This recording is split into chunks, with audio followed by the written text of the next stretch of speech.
Susan, first question, for the benefit of those who might not know, even though it's a classic story, what is the story of this Doolittle? Our version of Doolittle, we kind of harken back to the source material, which is the books. And ours picks up when John Doolittle's wife has passed several years before. And he's become essentially a hermit, living in his manor with all of the animals, but having no interest in the outside world, no interest in other humans. And on one particular day, two things happen.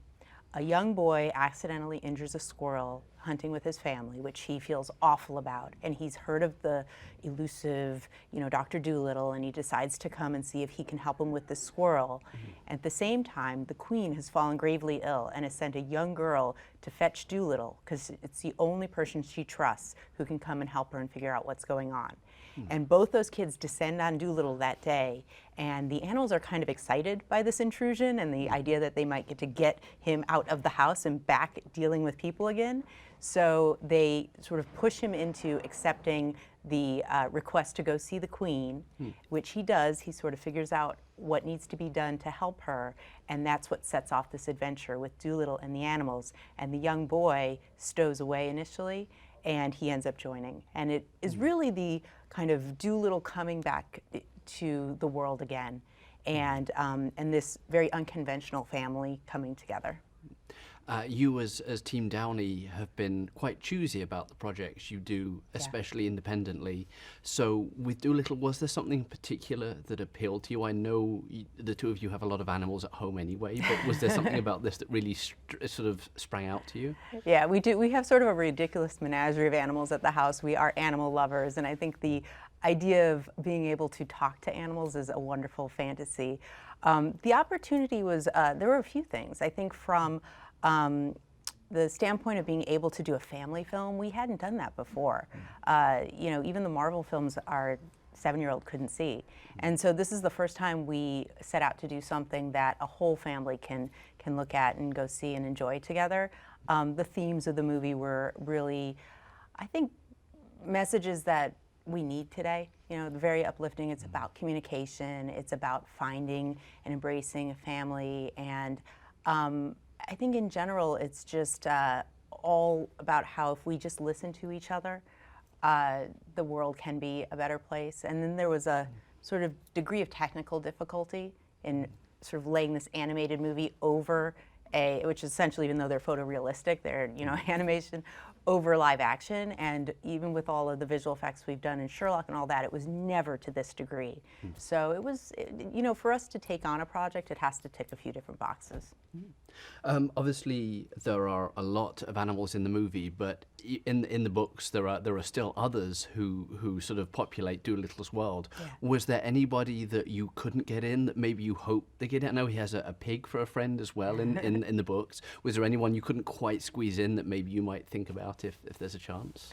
Well, the books are an incredible resource to go back to, and sure, I think we can look to see, but what we wanted to do was figure out what journeys we wanted these animals to go on, and then kind of Steve Gagan, who wrote the draft that we went off and made with him, he really picked the ones that he wanted to bring to life, and kind of figured out the personalities and why they were there with Doolittle. Some of them had physical reasons, some of them had emotional reasons, but we wanted to understand why they were all with him at the manor, and then understand what this journey was going to bring out in each of them, and where they were going to go by the end. So yeah, if we get the opportunity again, then why not go back to the great source material.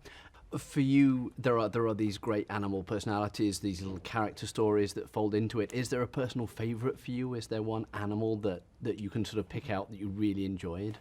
Unlike live action, much more like an animated movie, you can continue to go back and kind of tweak things with the voice talent. We were so fortunate to have such talented people that, like a kid, you're never going to pick your favorite, but you got to see each of them kind of come to life at different times in the process.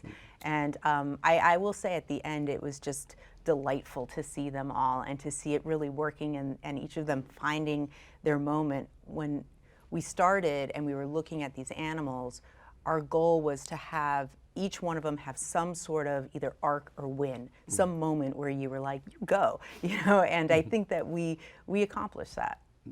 Obviously, you have the animals who are a huge appeal of the film, but you also have the human characters who are very important too. How did you go about finding sort of the two kids who interact with Robert the most probably, and help drive his story along at the same time? Was that a big search, and how did you come about the two that you eventually chose? Yeah, it was a big search to find the kids. I mean, we were very, very fortunate with the other talent, whether it was Michael Sheen or Jim Broadbent, and even the voice talent, that kind of who we wanted, we got. But these kids, you know, you cast a wide net. And we had an incredible casting person, Lucy Bevan, who is really talented, and she did cast that wide net and then started showing us people, and it got down with Stubbins' character to two boys that we had actually fly to Atlanta, where Robert was doing one of the Avengers things, and they did screen tests with him, and Harry just shined. You know, he brought all of that curiosity and warmth that was needed in Stubbins, because he was on a bit of a hard journey, starting in a place where you wanted to feel badly for him, and Doolittle isn't particularly welcoming at the beginning, so, but you needed to believe that he had kind of that spunk to want to keep going and engage with the animals, engage with Doolittle, and Harry just, like, there's just this incredible, other than just being very talented, there's just this twinkle in his eye. And then with Lady Rose, that one was interesting because I remember looking at all the people, again, this is after Lucy's gone through her thing, and Carmel just stood out. Like, I never thought of anyone else. Once I saw her, she was Lady Rose, and she is just so delightful and talented, and they're just both good kids.